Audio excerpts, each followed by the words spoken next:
Équilibre d'un pont relevé. Un pont est constitué d'un tablier OA homogène de poids P égale 5000 N, mobile autour d'un axe delta lié au sol. Un câble passant par B enroulé sur un treuil permet le relevage du pont. Les frottements sont considérés négligeables. On précise que OA égale OB égale 4 mètres. Le pont est en position relevée et l'inclinaison alpha égale 60 degrés. 1. Calculer la force T exercée par le câble AB. 2. Déterminer les caractéristiques de la réaction R exercée par la charnière en O sur le pont. 1. La tension dans le câble AB.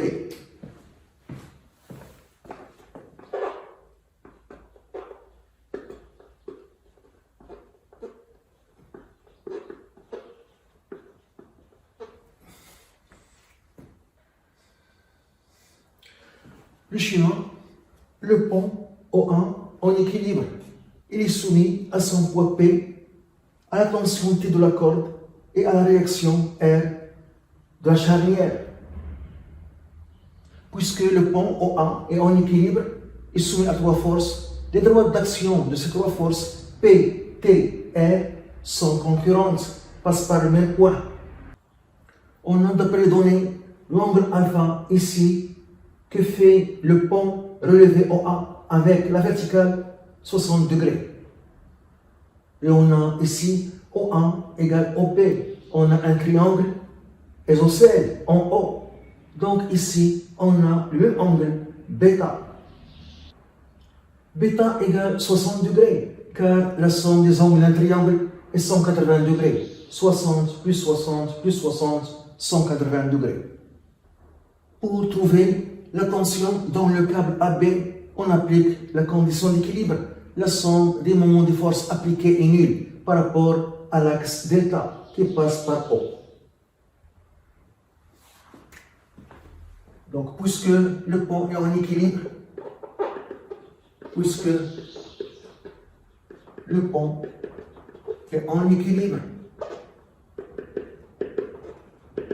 on écrit le moment de poids P par rapport à delta, plus le moment de la tension de la corde du câble par rapport à delta, plus le moment de la réaction R de la charnière par rapport à delta est égal à 0. Le moment de poids P par rapport à delta. On voit d'abord que le poids P tend à faire tourner le pont OA dans le sens positif choisi. Donc le moment de poids P est positif.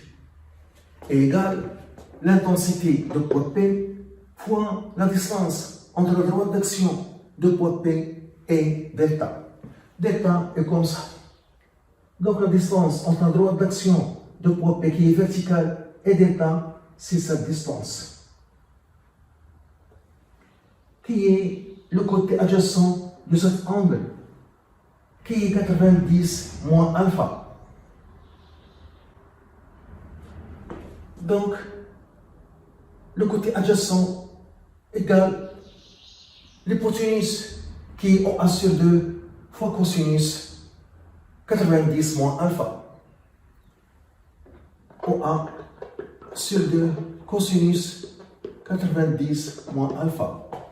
Plus le moment de la tension T du câble. On voit que la tension T tend à faire tourner le pont OA dans le sens négatif. Donc ce moment est négatif. Moins égale l'intensité de la tension T fois la distance entre la droite d'action de la tension et delta. C'est ça la droite d'action de la tension T du câble. Delta comme ça. C'est ça la distance. On doit avoir ici un angle droit. C'est la distance entre delta et la droite d'action de la tension T. Cette distance, c'est le côté opposé de bêta, qui est égal à l'hypoténuse qui est OA fois sinus bêta. Donc OA fois sinus bêta, plus le moment de réaction R. La réaction R coupe delta, donc ce moment est nul. La somme égale à 0. On cherche T, la tension du câble. Donc P fois OA sur 2, cosinus 90 moins alpha, c'est sinus alpha, est égal à T fois OA sinus bêta. On simplifie par OA. Donc T est égal à P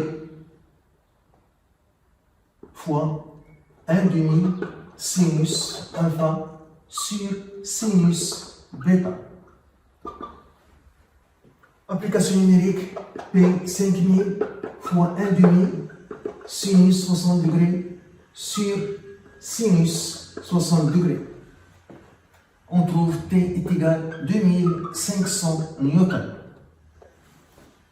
2. Les caractéristiques de réaction R de la charnière. Les caractéristiques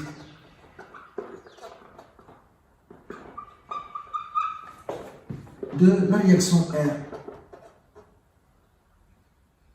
exercée par la charnière.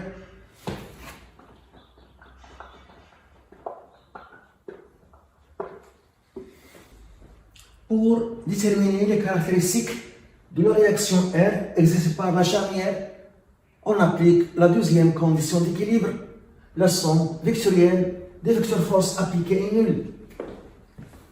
On a P plus T plus la réaction R est égale à 0.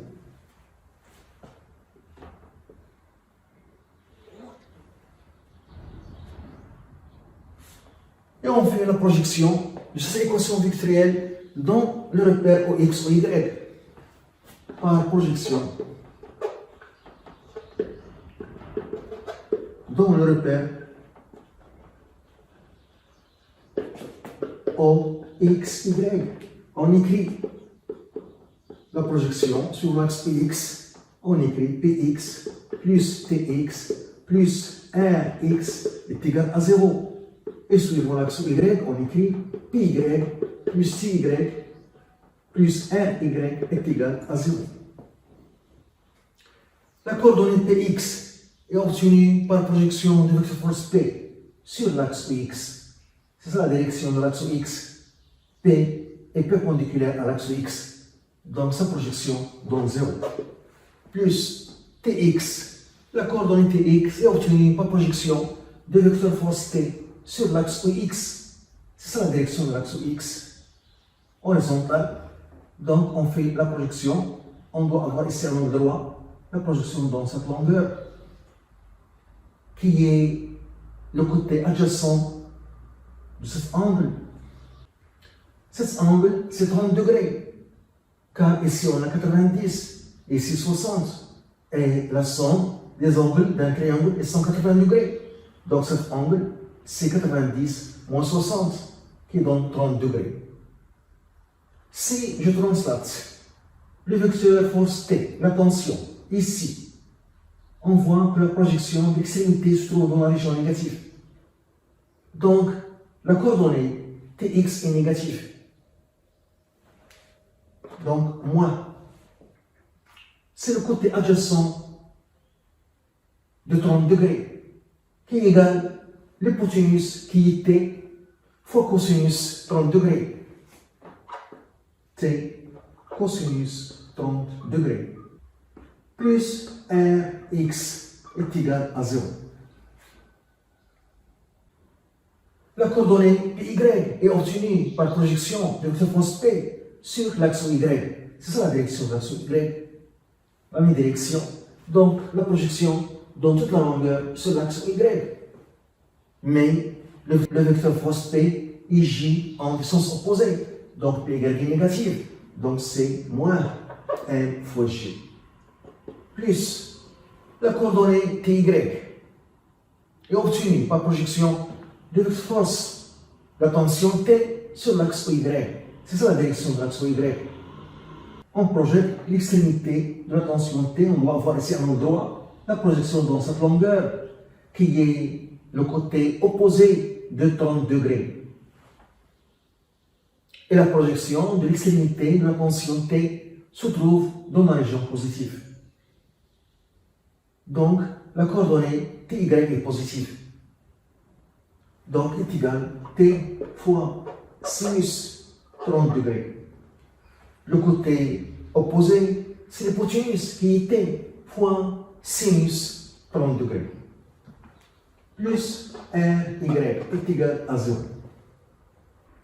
La première équation donne la coordonnée Rx de la réaction R est égale T cosinus 30 degrés. La deuxième équation donne la coordonnée RY de la réaction R égale N fois G moins T fois sinus 30 degrés. Application numérique, Rx est égal la tension T 2500 fois cosinus 30 degrés. Rx égale. Donc on trouve 2165 newtons.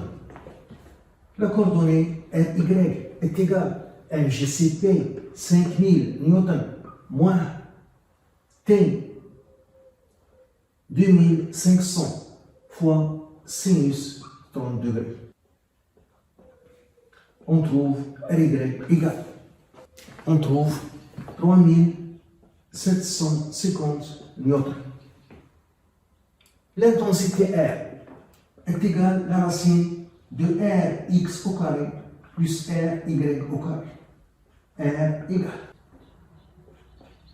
égale la racine de Rx au carré 2165 au carré plus 3750 au carré. On trouve R égale 4330 newtons. Pour déterminer la droite d'action de la réaction R, on va calculer cet angle que forme la réaction R avec l'horizontale, angle θ. Ici, on a la coordonnée Rx, ici, on a la coordonnée Ry. Donc, tangente θ, c'est Ry sur Rx. Le côté opposé, c'est le côté adjacent. Donc, on calcule tangente θ qui est égal à Ry sur Rx. Ry, 3750.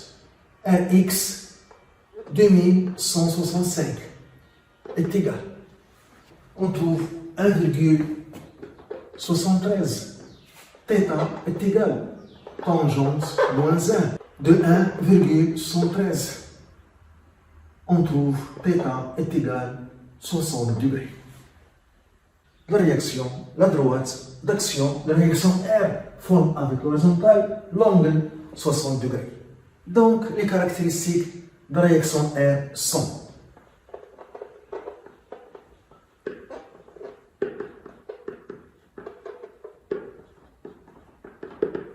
le point d'application, c'est O.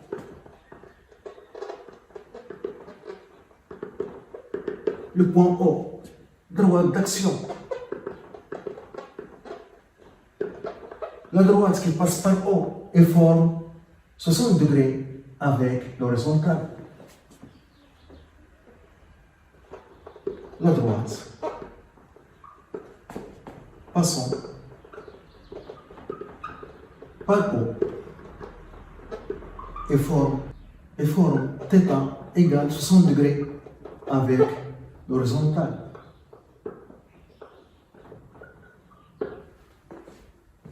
Le sens vers le haut. Vers le haut ne signifie pas verticalement. Vers le haut, suivant la droite d'action. C'est pourquoi l'ordre est important. Toujours, on précise la droite d'action et après le sens. Donc, vers le haut, suivant la droite d'action qui forme un angle 60 degrés avec l'horizontale. Intensité